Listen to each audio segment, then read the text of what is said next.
Hello friends, ഇന്നത്തെ video വന്നിട്ടൊരു വ്ളോഗാണ് കേട്ടോ. ഞങ്ങളുടെ വലിയച്ഛൻ്റെ 70ാമത്തെ പിറന്നാളാണ് കേട്ടോ. അപ്പോൾ അതിൻ്റെ ആഘോഷങ്ങൾ, അതിൻ്റെ തലേ ദിവസത്തെ കുറച്ച് പരിപാടികളും അന്ന് കാലത്തത്തെ കുറച്ച് സംഭവങ്ങളും പിന്നെ ആ പരിപാടിയുടെ കുറച്ച് കാര്യങ്ങളും പറ്റുന്ന പോലെയൊക്കെ ഞാൻ വീഡിയോ എടുത്തിട്ടുണ്ട് കേട്ടോ. വെളിച്ചം കുറച്ച് കുറവാണ്, കാരണം ഓൾറെഡി നല്ല മഴയുള്ള ടൈമായിരുന്നു. തലേ ദിവസം കംപ്ലീറ്റ് മഴയാണ്, മൊത്തത്തിലൊരു ഇരുട്ട് പോലെയായിരുന്നു. അതും കൂടാണ്ട് അവിടെയാണെങ്കിൽ വീട്ടിൽ ഇപ്പോൾ ഈ കാണിക്കുന്നത് വലിയച്ഛൻ്റെ വീടിൻ്റെ ഫ്രണ്ട് ഭാഗമാണ് കേട്ടോ. അവിടെയാണ് മൊത്തം ഷീറ്റൊക്കെ ഇട്ടിട്ട് കാണുന്നില്ല, ഗ്രീൻ കളർ, അത് ചുറ്റും കവർ ചെയ്തിട്ട് അങ്ങനത്തെ ഒരു ഏരിയ. അപ്പോൾ ഓൾറെഡി വെളിച്ചില്ല, പിന്നെ മഴയുടെ അത് കാരണം കൊണ്ട് മൊത്തത്തിൽ ഇരുട്ടുകയാണ് കേട്ടോ. ഇതിപ്പോൾ തലേ ദിവസത്തെ കുറച്ച് കുക്കിംഗ് പരിപാടികളാണ്. ഫുഡൊക്കെ ഞങ്ങളുടെ അമ്മായി ഒരു കുക്കാണ്, കാറ്ററിംഗ് സർവീസൊക്കെ ഉണ്ട്. അപ്പം അമ്മായിയാണ് ഫുഡ് പ്രിപ്പറേഷനൊക്കെ ചെയ്യണത് കേട്ടോ.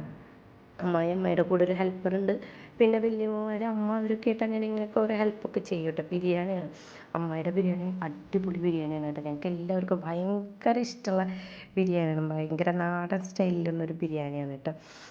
അപ്പോൾ അവിടെ ഹോളിൽ കുറേ പേരിങ്ങനെ അവിടെ ഇവിടെ ഇരുന്നിട്ട് ഇങ്ങനെ വർത്താനം പറയുക, പിന്നെ ഓരോരുത്തർ ഇങ്ങനെ വന്നുകൊണ്ടിരിക്കുകയാണ്. ശരിക്കും പറഞ്ഞ ഒരു പരിപാടിയൊക്കെ ഉണ്ടാകുമ്പോൾ ആ ഫങ്ഷൻ നടക്കുന്ന അന്നത്തേനേക്കാട്ടും ഭയങ്കര ഹാപ്പിനെസ്സും ഒരു എല്ലാവർക്കും ഭയങ്കര ഹാപ്പിനെസ് ഉണ്ടാവുക അതിൻ്റെ തലേ ദിവസമായിരിക്കില്ല. എല്ലാവരും കൂടി ഇരുന്ന് വർത്താനം പറയുക, നാളത്തെ പരിപാടികളെ പറ്റി പ്ലാൻ ചെയ്യുക. ഒരു റൂമിൽ ഓരോരുത്തരുടെ ഡ്രസ്സിനെ പറ്റിയിട്ട് ഡിസ്കസ് ചെയ്യുക, മേക്കപ്പിനെ പറ്റി ഡിസ്കസ് ചെയ്യുക. തലേ ദിവസം എന്ന് പറയുന്നൊരു വല്ലാത്തൊരു ഫീലാണ് കേട്ടോ. പിറ്റേ ദിവസം പരിപാടി കഴിഞ്ഞ് കുറച്ച് നേരം കഴിയുമ്പോൾ പിന്നെ വിഷമമായി തുടങ്ങും. അയ്യോ എല്ലാവരും തിരിച്ച് പോകാറായില്ലേ എന്ന് ഞാൻ പറഞ്ഞില്ലേ. ഞങ്ങളൊക്കെ വല്ലപ്പോഴൊക്കെ ഇങ്ങനെ കൂടുന്ന ആൾക്കാർ, ഓരോരുത്തർ ഓരോരോ സ്ഥലത്തൊക്കെ എടുക്കണം. ഇങ്ങനെ വല്ല ഫംഗ്ഷനൊക്കെ വരുമ്പോഴാണ് എല്ലാവരും ഒത്തൊരുമിച്ച് കൂടുള്ളൂ. അപ്പോൾ ഇതൊക്കെയെന്ന് വെച്ച് കഴിഞ്ഞാൽ നമുക്ക് ഭയങ്കര സന്തോഷമുള്ള നല്ല നല്ല മൊമെൻറ്റ്സുകളല്ലേ.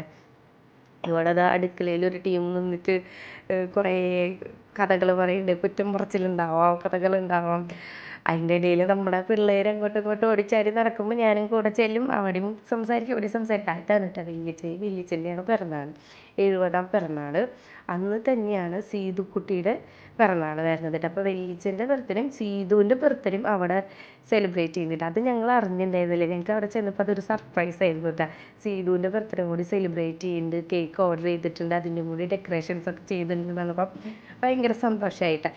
ഇത് ബർത്ത്ഡേയുടെ അന്ന് രാവിലത്തെ വീഡിയോ ആണ് കേട്ടോ. ഞങ്ങളെല്ലാവരും എണീറ്റ് ഓരോ സൈഡിൽ നിന്ന് ഓരോരുത്തരൊക്കെ ഇങ്ങനെ കൂളിയും അത് ഓരോരോ കാര്യങ്ങളായിട്ട് ഇങ്ങനെ നടന്നുകൊണ്ടിരിക്കട്ടെ. സീതക്കുട്ടി ഇതാ ഉറക്കമാണ്. തലേ ദിവസം ഇപ്പോൾ എല്ലാവരും നല്ല ലേറ്റായിട്ടാണ് ഉറങ്ങിയത് കേട്ടോ. കളിക്കാതിരുന്നിട്ടും കഥ പറഞ്ഞിരുന്നിട്ടൊക്കെ 2 മണി 3 മണിക്കൊക്കെയാണ് ഉറങ്ങിയത്. ഞങ്ങൾ എണീറ്റിട്ട് 2-3 പേര് എണീറ്റ് ഫ്രഷ് ആയിട്ടൊന്ന് അമ്പലത്തേക്കൊക്കെ പോയി വന്നിട്ട് അതിന് ശേഷം എന്താ ബ്രേക്ക്ഫാസ്റ്റ് കഴിക്കണം. ബ്രേക്ക്ഫാസ്റ്റ് എന്നിട്ട് ഉപ്പുമാവും പഴം അപ്പോഴും ഇങ്ങനെ വർത്താനം പറഞ്ഞ് ഓരോ കഥകൾ പറഞ്ഞ് ഇങ്ങനെ ഇരിക്കുകയാണ്. ഓരോ സൈഡിൽ നിന്ന് ഓരോരുത്തരായിട്ട് വന്ന് തുടങ്ങിയിട്ടുണ്ട് കേട്ടോ. ഓരോരുത്തർ റെഡിയായി തുടങ്ങിയിട്ടുണ്ട്. അവൾക്ക് പിറന്നാൾ കുട്ടി എണീറ്റ് വന്നിട്ടുണ്ട്. വാസിമോൾ എണീറ്റിട്ടില്ല കേട്ടോ. അവൾ ലേറ്റായി ഉറങ്ങിയോണ്ട് ഞാൻ വിളിച്ചില്ല, കുറച്ച് നേരം കൂടി ഉറങ്ങിക്കോട്ടെ എന്ന് വിചാരിച്ചു. അല്ലാന്നുണ്ടെങ്കിൽ പിന്നെ അലമ്പായാലോ. ഇവിടുത്തെ സ്റ്റേജിൽ ഓരോന്നൊക്കെ ബലൂണ് വീർപ്പിക്കൽ അതിലൊക്കെ ആയിട്ട് ഡെക്കറേഷൻസൊക്കെ നടന്നുകൊണ്ടിരിക്കുക. ചേച്ചി പിള്ളേരൊക്കെ വന്നിട്ടുണ്ട്. അപ്പോൾ പോകെ നമ്മുടെ ഫങ്ഷൻസിൻ്റെ വീഡിയോസൊക്കെ ഇങ്ങനെ കാണും കേട്ടോ. വെളിച്ചം കുറച്ച് കുറവുണ്ടാവും. പിന്നെ ഞാൻ റിയൽ വോയിസൊക്കെ ഇടാമെന്നൊക്കെ വിചാരിച്ചത്, പക്ഷേ ആകെ ലഹളമയായിട്ട് ഒന്നും കേൾക്കില്ല, ക്ലിയർ ഇല്ല. അപ്പോൾ ഞാൻ വോയിസൊക്കെ കട്ട് ചെയ്തിട്ടുണ്ട്.